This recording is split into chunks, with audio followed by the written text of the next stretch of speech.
Assalomu alaykum. Sitrus mevalar Kalima? ishqibozlari mana Kalib yegan apelsinlarimiz yo'q, bitta. gullashni boshladi.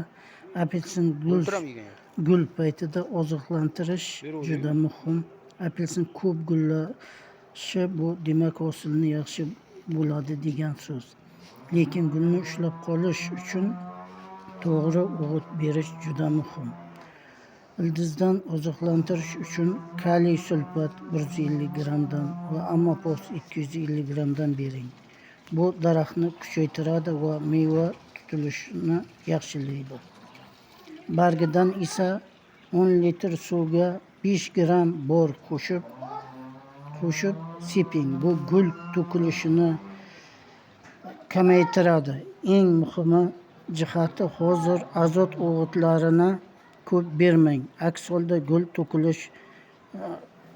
to'kilib ketishi mumkin. Shuning mana biz oziqalarni berdik va apelsinlarimizga suvni qo'yib yubordik.